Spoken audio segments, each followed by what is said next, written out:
more good news. More good news to secure a fight with Josh Taylor and Teofimo Lopez. Y'all already know that Teofimo Lopez and Josh Taylor is negotiating, almost closing out a deal, almost finalizing a deal for a showdown between them. But to make things better, to make matters better, the WBO has mandated the fight.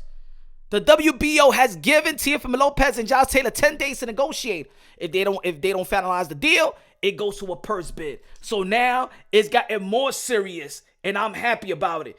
Ladies and gentlemen, the WBO sent a memo to Bob Arum, top ranker. Let me read it. Dear Mr. Arum, please be advised that in the wake of the recent postponement of Josh Taylor and Jack Catterall, the WBO voluntary title defense, the WBO World Championship Committee is hereby ordering the commencement of negotiations for the mandatory title defense obligations in the junior welterweight division between Josh Taylor and Teofimo Lopez Jr.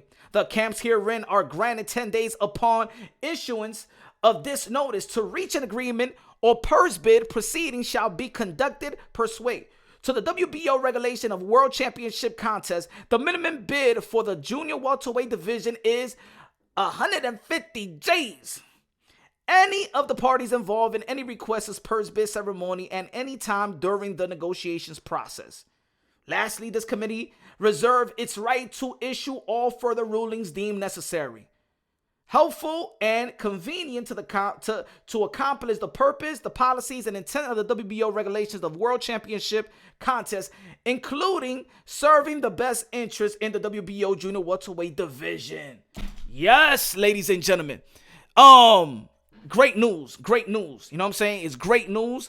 The pressure is on for them to finalize this deal. Of course, Josh Taylor hasn't been in the ring for quite some time since the Jack Catterall fight. I know there's people out there in the UK that still want to see that fight. I felt like, you know what? Maybe it's not fair for Jack Catterall. Yet, at the end of the day, this is, I believe, this is the bigger fight. It's two guys that's highly accomplished already in their career. Y'all already know Josh Taylor, the king in 140. Teofimo Lopez was the king in 135. They both were top rank. It's an easy fight to make. It's a money fight as well out there across the pond. But let me also add this, because let me talk about just another fight that's supposed to happen, right? Canelo Alvarez versus John Ryder. And I just gave you what the WBO has listed in their website, where you could check anytime when they're giving a letter to a potential side or whatever on a mandatory bout. They send a letter to each camp or one camp, whatever, to negotiate a deal, whatever. Y'all understand the drill.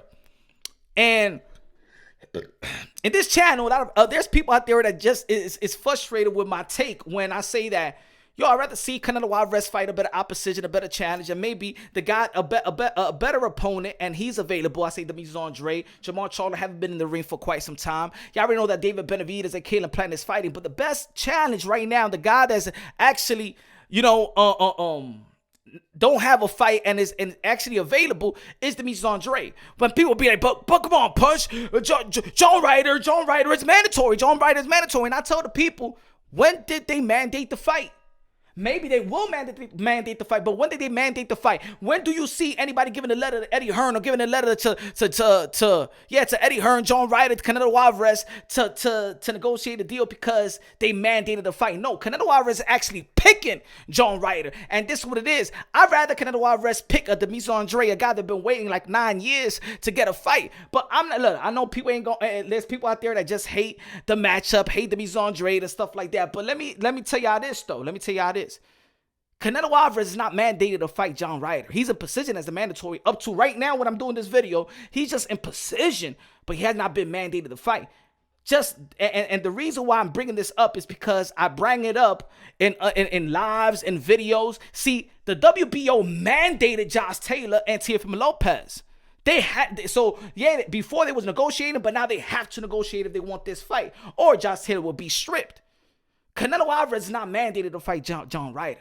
You could go to the WBO website. It's not there. Not now. Maybe it could be later, but it's not there. So this is why I believe that Canelo Alvarez can actually pick a better opposition, a better challenge. And I think it's a better challenge to Demetrius Andre better than John Ryder. So I just want to leave that there for y'all.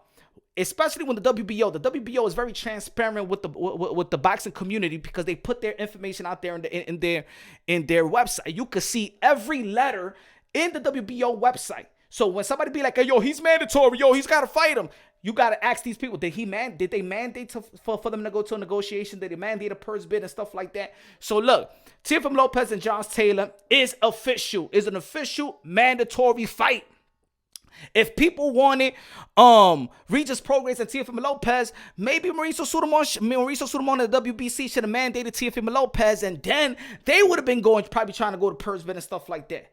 You understand what I'm trying to say? So they didn't do their due diligence. I would have wished Regis Prograis would have told this team, because Mauricio Sudamon on Rapstar Boxing Knowledge said that he got a voluntary bout.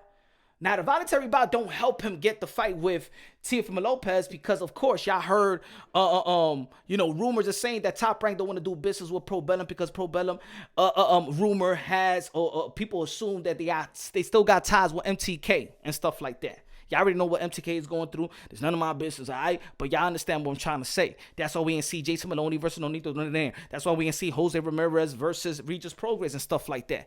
But we understood that if it could have gone to purse bid, we know a guy that took it to purse bid and actually avoided what his promotional company wanted. Remember, Bob Arum was mad at Teofimo Lopez for taking it to purse bid with George Camboso, but Teofimo Lopez wanted to get paid. So when Teofimo Lopez, he is bound to take it to purse bid. So if I was Regis Prograis team, I would have been like, hey, yo, my man, I would have told whoever, Pro Bellum, Richard Schaefer, petition the WBC, forget about my voluntary, mandate Teofimo Lopez so we could get it on. I'll speak to Teofimo Lopez and tell him, yo, take it to purse bid like you took George Camboso's fight, right? At the end of the day, man, this is the way things done in the sport of boxing. Everything is about paperwork. This is an official mandated fight. I can't wait to see it. Again, Teofimo Lopez beat Sando Martin in his last outing, the guy that retired Mikey Garcia, the 4th Division World Champion, and you got Jack Catterall, who never lost the fight, still undefeated. He just vacated several of his titles, but in the eyes of many, he is the king of 140. He is still the undisputed of the eyes of many, even though there's people that feel like, yo, he lost to Jack Catterall. At the end of the day, that's not the facts. He didn't lose to Jack Catterall. He beat Jack Catterall. He won. So we got Josh Taylor, Teofimo Lopez, probably in June. I can't wait to see the fight. Good fight. And both of these guys, probably the momentum that they come in with the fight is not like probably what the fans really want. The momentum, because people feel like Teofimo Lopez struggled versus Sando Martin a little bit. They feel like Josh Taylor struggled. So these guys got something to prove in terms of performing well. I can't wait to see the fight. Let me know what y'all think. Subscribe to the channel, smash the like button. Love you, God bless, and on to the next.